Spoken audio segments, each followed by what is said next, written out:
I got a brand new sweetie, better than the one before. Oh, she's got everything and a little bit more.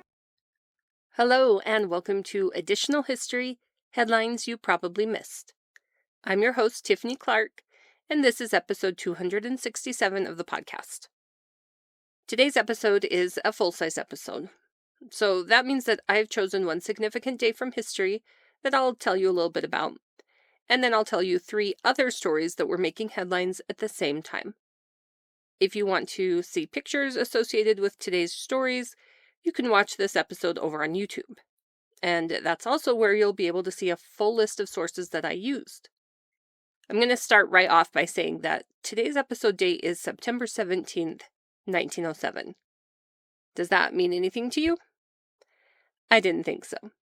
I would be shocked if any of you listening to this actually knows why the date is significant without reading the episode description. Sometimes the stories I choose for the main date are huge stories that made headlines in every newspaper around the globe. Sometimes the date I choose marks the start of something big, but it might not have gotten a lot of press coverage back when it happened. And sometimes, like today, there's no press coverage. I'll be honest, I picked the date based on something that I figured wouldn't have a lot of articles, but I thought I'd find something. But that wasn't the case, at least not on the exact day that this thing happened. But after some heavy episodes, I wanted to have a fun main story. So I decided to keep the date I'd chosen anyway. And I'll tell you that the additional history stories are a bit lighter today too. And in a weird coincidence, all of them have to do with trains. Okay, like I said, today's episode date is September 17th, 1907. And I'm taking a headline from the Democrat and Chronicle out of Rochester, New York. It says, bicycles. Okay. That's kind of deceiving. The headline is actually one of the headings in the classified section of the newspaper. Underneath that heading it says, notice, Harley Davidson wins again. Same old story. Friends, today's episode date is the official date that Harley Davidson was incorporated. Earlier this summer, I spent some time in South Dakota with my husband and a couple of our kids. We've been there a few times, and although it was pouring rain when we drove through this time, I have been to Sturgis just before the annual motorcycle rally took place there. In fact, when my husband and I were newlyweds, we were in Sturgis, and after talking to a couple of bikers, we decided that when we got older and weren't poor college students, we were going to get a Harley and travel the country too. Over the years, we talked about our dream, at least for the first few years of marriage. Now that we've been married for more than a quarter of a century, I realize that I'm much happier traveling the country in a comfortable, air-conditioned, and heated vehicle. I'll save the motorcycles for someone else. Anyway, this year's Sturgis Rally is taking place this very week, so I thought this was a great time to cover a little bit of Harley Davidson's history. If Sturgis gets as many bikers as they usually do, the small South Dakota town, with a population of just 7,000 residents, will be overrun by 500,000 people. This year marks the 86th year that the rally has been held there. Now, I just want to clarify that I do know that Harley Davidson was not the first motorcycle company in the U.S. That title goes to Indian Motorcycles. But there's just something iconic and maybe a little bit daring about owning a Harley. And since they were only a couple of years behind Indian Motorcycles, that's what I'm covering. William S. Harley and Arthur Davidson were both born and raised in Milwaukee, Wisconsin. The boys lived just a few doors apart from each other, so they were great friends. As the story goes, one day, around 1901, the boys, who were about 20 years old, went to a vaudeville show. The show was entertaining, but more fascinating was the woman who rode a motorized 3-wheeled bike across the stage. William had worked at a bicycle factory a couple of years earlier, and both young men were currently working for the same manufacturing company there in Milwaukee. They decided they were going to make their own motorized bike. And so it all began. They started by working in the Davidson family's basement. Their first prototype didn't work as they hoped, so in 1903, they started over. It was better, but still not what they wanted. Arthur had a brother, Walter, that worked as a machinist in Kansas. They wrote to him, explained the problems they were having, and asked for his advice. Walter decided to quit his job, move home to Milwaukee, and help them overhaul their motorbike. And so, in 1903, the Harley Davidson Company officially began in a little 10 by 15 foot shed. They sold their very first bike that year. From there, they grew a little bigger each year, and were joined by another brother, William Davidson, until they became officially incorporated on September 17th, 1907, today's episode date. After incorporation, their business began to expand, and soon there was entire Harley Davidson stores. The company hosted rides, and it started to become a culture of sorts. During World War I, a decade later, the military bought 20,000 bikes from them. By the 1920s, they were the biggest motorcycle manufacturing company in the entire world, and they had dealerships in 67 countries. In 1921, a man won a race while riding a Harley Davidson, and set the record for the first time someone won while riding at an average over 100 miles per hour. That was a big difference from the 25 miles per hour that the first 1903 prototype could do. The Great Depression was rough on the Harley Davidson Company, like it was for so many other businesses. But they adapted, sold different products, like delivery vehicles, and somehow they were still standing when the Depression ended. Only 2 American motorcycle companies managed to make it through the Depression: Harley Davidson and, yes, Indian Motorcycles. That put them in a great position to once again provide bikes for the military when World War II began. Now, nearly 120 years since Harley Davidson was officially incorporated, and more than that since they began, there have been millions of Harley Davidson motorcycles sold around the world, and the company is still going strong. But enough about motorbikes. I think it's time to look at what else was being reported on September 17th, 1907.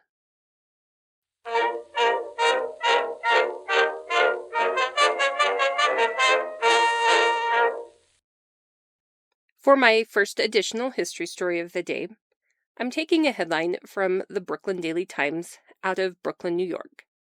The date, of course, is September 17th, 1907, and the headline says, "Claims to have lost $236,000 on train."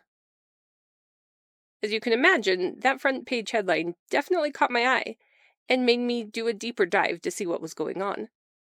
Leaving $236,000 in cash and jewels on a train in 2026 would be mind-boggling. But keep in mind that this was 1907. It was like leaving $8 million behind. How could something like that happen? Well, let me start off by saying that when this story broke, people were very skeptical. They doubted it would be possible to lose that much money. And since the name of the person who supposedly lost it all wasn't being released to the public, people believed it was some sort of bizarre hoax. To add to their skepticism was the fact that a $10,000 reward was being offered.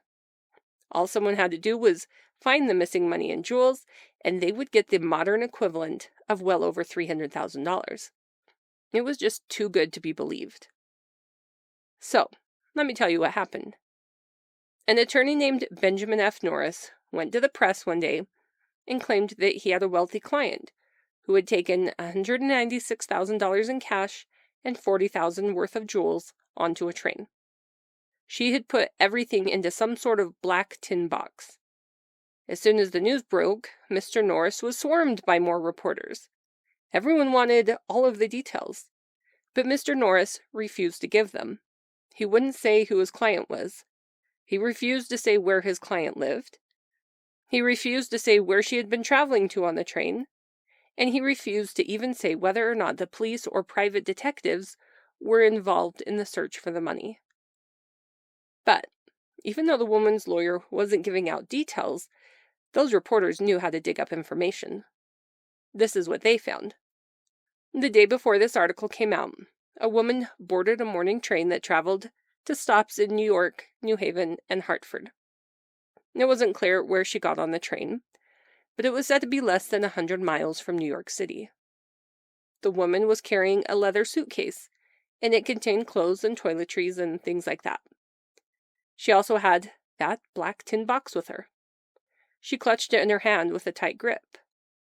But while the train was moving, she set the box next to her and opened a book, quickly becoming engrossed in whatever she was reading.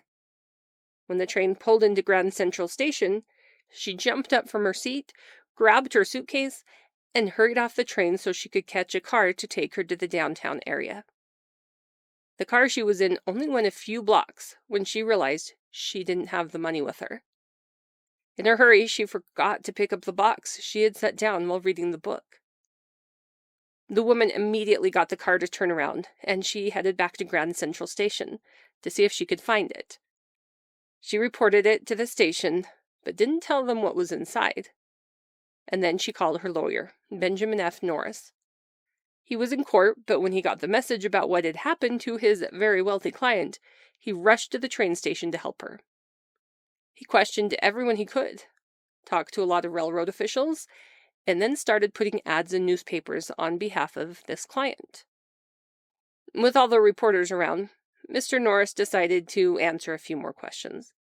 He still refused to name his client, to respect her privacy, but he did describe her as a middle-aged, unmarried woman who had just recently inherited a lot of wealth. He also said that she sometimes lived in the city.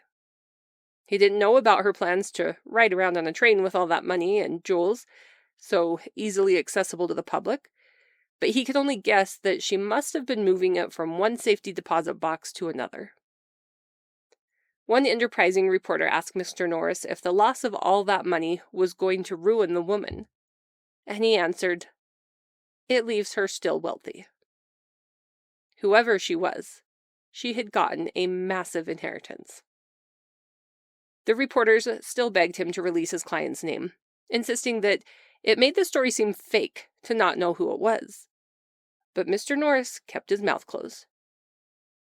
Since they weren't getting any information out of the lawyer, the reporters decided to go down to Grand Central Station themselves and start interviewing workers. This again made people start to question the validity of the mysterious woman's claims. You see, the railroad denied that any such loss had taken place. The railroad officials they interviewed, quote, professed entire ignorance of any loss of either money or jewels. The reporters went to the police, but from what they could ascertain, the police weren't investigating anything about it. Had everyone been sworn to secrecy, or was this Mr. Norris guy just making everything up? The reporters pushed and soon started to uncover more information. They believed the woman had come from Larchmont, New York, and she was around 45 years old. Apparently, there had been witnesses seeing a lawyer at the lost and found the day of the reported loss, accompanied by the woman. Except at the time, the lawyer told officials at the railroad that the box contained papers that didn't have value and were only important to his client. I'm sure they were trying to downplay the situation. He insisted that all the train workers be questioned. Well, this case went on for a couple of weeks. Everyone had theories about what really happened to the money and jewels, and if they were even real in the first place. Then, on October 3rd, papers started printing new information. According to them, the woman who lost her tin box was Mrs. Arthur F. Mason, and she had gotten her box back. Remember, the reward offered was $10,000, but Mr. Norris reported that she'd had to pay $30,000 to get her box back. It wasn't clear why the reward amount tripled, but people speculated that whoever had it decided to hold it hostage unless the reward was increased. And that's all I could find on this story. But let it be a reminder that every time you ride a bus or a train or a taxi or take an Uber or an airplane, check your surroundings to make sure you have all your belongings with you when you depart.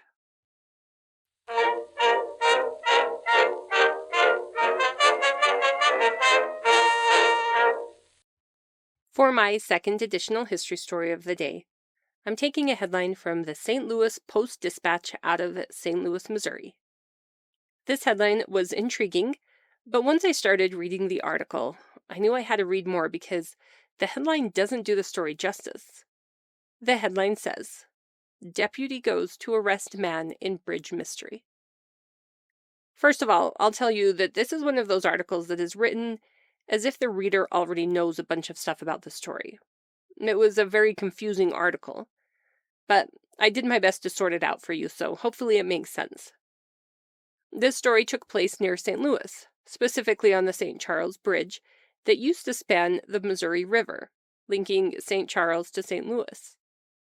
A couple of days earlier, a father and son were out on the river, fishing, when they heard some sort of disturbance on the bridge above them. There seemed to be 2 men and a woman from the sound of the voices. Around 9:30 at night, they heard the woman's voice again, and she was screaming, "Murder! Murder!" Then, after a brief pause, she shrieked, "Don't kill me!" Then they saw a dark object fall from the bridge and splash into the water. The fisherman and his son quickly scrambled up the bank, headed back toward their houseboat so they could tell authorities what they'd seen. Their houseboat was about 1,000 yards away from where they had been fishing. And along the way, the father saw 2 men standing at the edge of the bridge. He was afraid they might be the men he had heard fighting with the woman, and convinced that they had just committed murder, the man hid in the shadows, trying to steer clear of them. But that also meant he never got a good look at the men. While hiding, another man came along, another fisherman, I believe, and the father told him what had just happened. As soon as the man was able to get away, he jumped on the next car that came along, and to be clear, I don't know if a car was referring to a train car or a trolley or an actual automobile. But either way, he headed straight for the police station that was 13 miles away. The authorities knew almost immediately who they wanted to talk to. First, there was Mr. and Mrs. Bert Weaver, who owned a houseboat right where the disturbance took place. And as a side note, one article said they owned the houseboat, and another said they were squatters there. So, do with that what you will. Anyway, the authorities also wanted to talk to John Lambs and Victoria Case, a couple that was living in the Weaver's houseboat. John did not have a good reputation, but it probably wasn't what you think. You see, John Lambs was a ladies' man. He was 27 years old, and he had some sort of charm about him that could entice even the most well-behaved girl to leave her family and give him money. He left a trail of broken hearts anywhere he went. When the authorities released information that John Lambs might be involved, telegrams and letters began to pour into the station from northern Arkansas and a good chunk of Missouri, all from young ladies who had been deceived and wronged by John at some point. In some cases, the girls who left with John Lambs were never seen nor heard from again. But nobody knew if John was doing anything to the women, or if he was just stealing their money and then ditching them, as that seemed to be one of the biggest things he did. Most recently, John had, quote, abducted a woman named Victoria Case, although I'm pretty sure she went with him willingly. She was the daughter of a wealthy farmer, and he somehow convinced her to come be a nomad with him, and to live along the river. But, according to those who met the couple, Victoria was starting to get tired of life on the river, and had been threatening to return home. It's not surprising. You see, Victoria was just 16 years old. So, John was more than a decade older than her. John eventually smoothed things over with Victoria and convinced her to stay. But then he received a letter from another woman. Her name was Bessie McKittrick, and she lived in Herman, Missouri, which is another town on the Missouri River. but a fair distance west of St. Louis. It was John's hometown, the town where his father was a marshal. In the letter, Bessie begged John to come to her because she just couldn't live without him. But he couldn't do that if he still had Victoria with him, now could he? Was it possible that John did something to Victoria so he could leave and be with Bessie? It seemed like that might be the case. And the couple was seen on the bridge not too long before the incident. So the authorities decided to find John and talk to him. Except they couldn't find him. A deputy decided immediately to jump on a train to try to track him down. Back at the houseboat, authorities looked through his personal things and found memo books listing all of the money he had received from various women in many different towns. He definitely got around. And it came out that at 9:40 p.m., just 10 minutes after the fishermen saw something fall into the water, John showed up at the railroad depot and demanded to get a ticket to Defiance, Missouri. He was told it wasn't possible, so he tried to get a ticket to Matson, Missouri. But for whatever reason, that wasn't possible either. I'm guessing it might have been that the next train coming through wasn't actually going to stop, because it was an express train. But that didn't stop John. When the train passed through the station a short time later, he suddenly ran out and jumped onto it while it was moving, hitching a ride out of the area. Here's the thing, though. John had arrived at the railroad depot with a trunk of his belongings, and since he jumped on the train so fast, he couldn't take the trunk with him, and he left it behind at the depot. A few hours later, a mysterious man went down to the station and claimed the trunk. That man then bought a ticket to Mocaine, Missouri, which again is on the Missouri River, but even farther west than Herman. Everyone wondered if the mysterious trunk collector could have been the other man the fishermen saw on the bridge. The next part of the article is blurry, and I had a hard time reading it, so hopefully I got it correct. A deputy from an unreadable county sent a telegram to Herman, Missouri, that said, "Hold the weavers. Arrest lambs. Explanatory letter follows." Apparently, Bert Weaver and his wife had been caught and were being held in jail.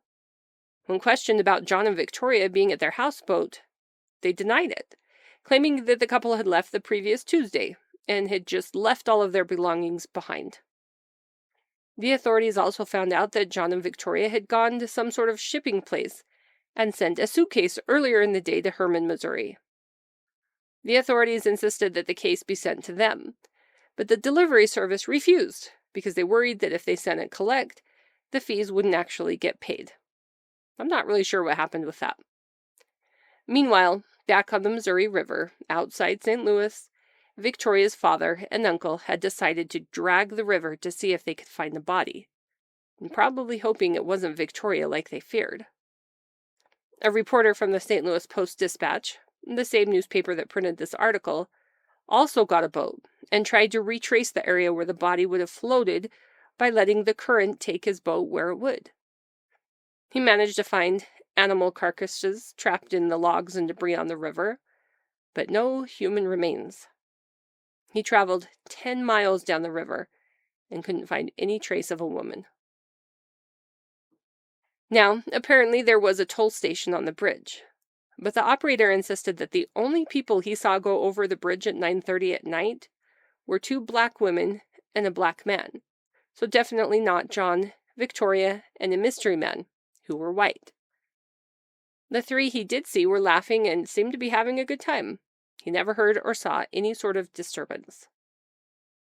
Other witnesses, who also lived in a houseboat near the bridge, reported that they too heard screams around 9:30 p.m., but they never saw anything fall into the water. The moon was shining bright that night, and they couldn't believe that they wouldn't have seen something if something actually was thrown from the bridge. It turns out that after talking to people and putting out a plea for help, witnesses started coming out of the woodwork. Many people had heard a woman's screams that night, but none of them, except the 2 fishermen, the father and son I already mentioned, had heard the splash. But The truth of the matter was that nobody had seen Victoria Case since she and John were spotted together near the bridge. The next day, the St. Louis Post-Dispatch had another long article about the bridge mystery, and I thought this quote from that article was perfect. It says, "The mysterious affair of the St. Charles Bridge is so full of complications and puzzling contradictions, threads of incident and tangles of plot, that it might well be added to that literature of which detective stories are an absorbing and interest-compelling part." Well, 2 days later, more information came out about the bridge mystery and potential murder of Victoria Case. And it wasn't at all what I was suspecting. Victoria Case was alive and well as you can be in jail, at least. Authorities had finally tracked down John Lambs, and lo and behold, Victoria was right there with him. Both were arrested.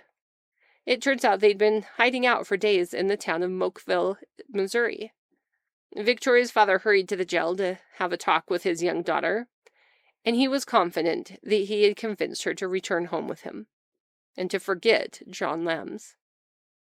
Robert Case, her father, also said, quote, "When I return to my home, I will apply for a warrant there, charging Lambs with abduction." John Lambs was also being charged in multiple other towns for a variety of offenses. He was sentenced to 6 months in jail.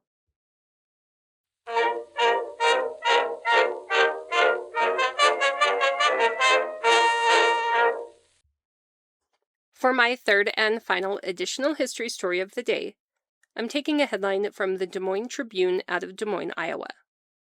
This story is pretty wild and a bit terrifying as a mother. The headline says, "Recovers her child she thought kidnapped." A woman named Dora Hickson, who lived in Redfield, Kansas, was going on a trip to Shelbyville, Illinois, to visit her aunt who lived there. She was stopped at Union Station, and since there are multiple Union stations, I'm making a educated guess that it was the one in St. Louis. Yes, we're headed to the Gateway City for another story. At just 18 years old, Dora was a young mother, but she was doing the best she could. She'd never traveled through Union Station before, so she wasn't familiar with its layout, and I assume she wasn't used to traveling with a baby either. She'd never even been to a big city before.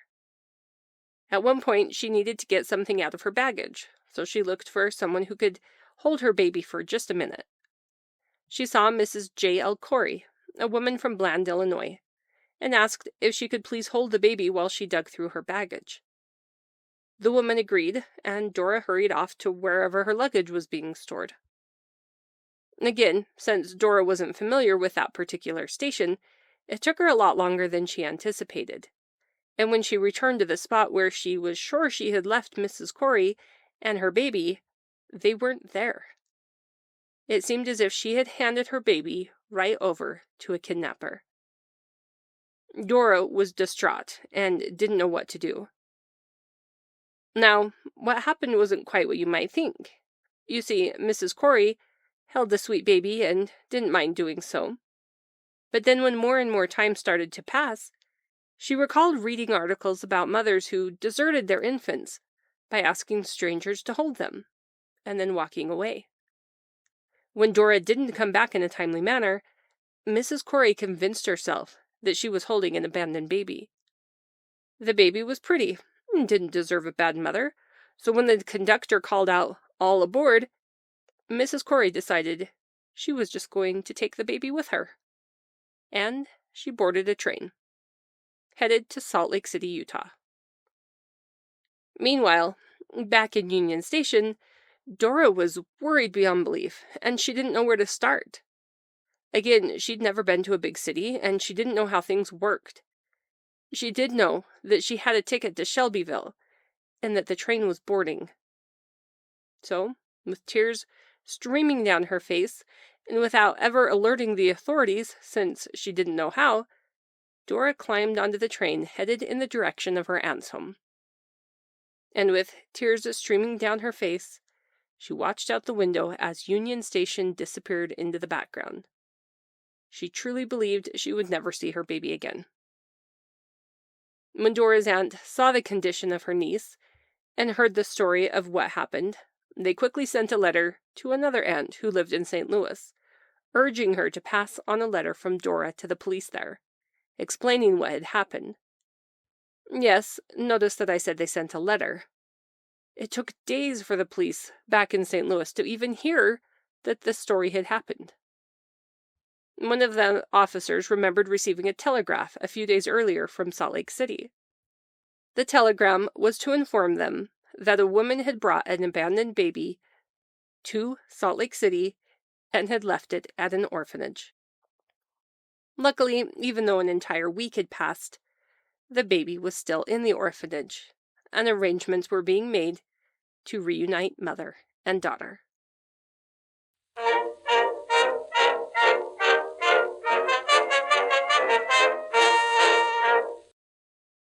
For today's advertisement, I'm going to tell you about a full-page ad that I found in the Louisville Herald out of Louisville, Kentucky. Although once I read you the opening of the ad, you might think it's an article I'm reading.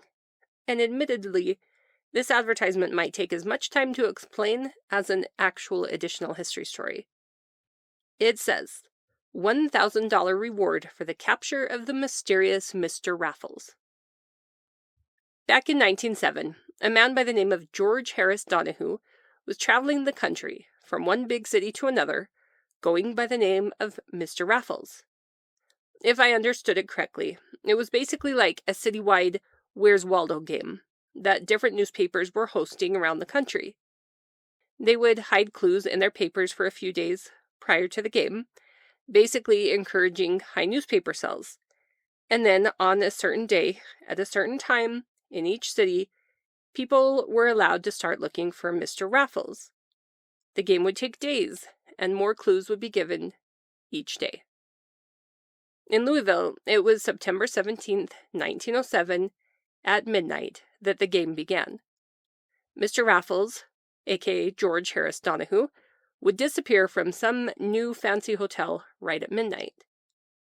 The person who found him needed to go up to him and say, "You are the mysterious Mr. Raffles of the Louisville Herald." Then that person was to accompany the man back to the office of the Louisville Herald, where they would claim their prize. $1,000 back then is more than $30,000 in today's money. It was a really big deal, and a lot of people hoped to be the one to find Mr. Raffles. I decided to look at the next day's paper to see if anyone had found him yet. And friends, I learned so much more about the game. And there was so much info that I could have done an entire podcast episode on George Harrison Donahue and his game. And maybe I should have, because it was really fun. The front page headline of the next day's paper said that Mr. Raffles had successfully escaped the hotel in a car at midnight without anyone seeing him, even though there were 500 people there hoping to find him. I also learned that he had 52 changes of clothes with him, and he could be wearing anything. He would spend the days talking to people, just being a friendly person around town. Then, at the end of each day, he would let the newspaper know who he talked to, and even give names if possible. For example, one of the days he said he told jokes with a streetcar operator, rubbed elbows with some policemen, and searched for an apartment for his crazy Aunt Mary. None of the people he talked to suspected him of being Mr. Raffles. But clues were starting to come out, including one that told his exact height. 5 feet, 8 3/4 inches. The next day, he went door to door pretending to be a washing machine salesman. But still, nobody recognized him. He also revealed that he weighed 135 pounds. The next day, he went to the state fair, and even told people that he would be there. He might even be looking at a booth with an airship. Did anyone capture him? Nope. But he did say that he heard people discussing him, including 2 men that said they knew for a certainty Mr. Raffles would be caught within 5 minutes of entering the fairgrounds because of how many people were looking for him. Just for fun, George even accused a few people himself of being Mr. Raffles, just to throw them off his trail. He got quite the kick out of that, I'm sure. Each day, in his letters to the newspaper, Mr. Raffles would basically taunt people and say that he couldn't believe nobody had found him. A couple more days passed, and Mr. Raffles, aka George Harrison Donahue, was bold enough to interview candidates running for the office of mayor of Louisville, and a judge, and other political leaders. They all talked to him, but none of them suspected him. By this time, enough clues had been given that people knew his height, weight, hair color, eye color, face shape, nose shape, and they'd even had more than one full-on photograph of him printed in the newspapers. The next day he went shopping for marine insurance, talked to men in the business district about real estate deals, and tried to get a loan for a piano. But he couldn't get that because he didn't have a wife. I'm not sure what that was all about. Still, he didn't get caught. The next day he tried to buy a folding bed for his non-existent mother-in-law. It got to the point where the newspaper was printing exactly where he could be found the next day, yet more days passed and still nobody could catch him. He must have been really good with those 52 changes of clothes. He attended baseball games and talked about himself with store clerks who never thought to accuse him. He went to meet and greets. He went to a horse show. He went to laundromats. At one point, the Louisville Herald printed that they were getting a lot of complaints because they were selling so many newspapers to people looking for clues that they couldn't keep them in stock at newsstands. They said that for anyone who called their office, they would send a boy on a bike to hand-deliver a paper. One day, Mr. Raffles reported where his location would be, and the business owner got mad. He said he didn't want the crowds of people to come there, looking for the secret man, because it would disturb his business. He complained to the police, and the police issued a warrant for Mr. Raffles' arrest. I'm not 100% sure that that part of the story wasn't fabricated to add interest, but either way, the excitement escalated. After 3 weeks, Mr. Raffles said he was getting tired of the game, and he said he was going to start making it easier for the people. And it worked. Sort of. A woman came up to him, suspected it was him, and even said something to him. But she couldn't remember the exact words she was supposed to use, so he excused himself and walked away. I'm sure when she read in the newspaper how close she was, that she was really kicking herself. Finally, on October 9th, the Louisville Herald printed that if Mr. Raffles wasn't captured by 10 o'clock that night, he was going to surrender. People really needed to step up their hunting game. Finally, on October 11th, 24 days after the game began, the newspaper reported that Mr. Raffles had finally been captured. The woman who captured him was Mrs. Peck, the widow of a train conductor that had been killed in an accident a year earlier. He'd been called a hero for staying with the train engine until others escaped. I'm not sure if it was because it was after the surrender deadline, or if she didn't meet all the criteria, like having a receipt of an annual subscription with her. But Mrs. Peck only got $200 of the reward money. That's still around $7,000 in today's money.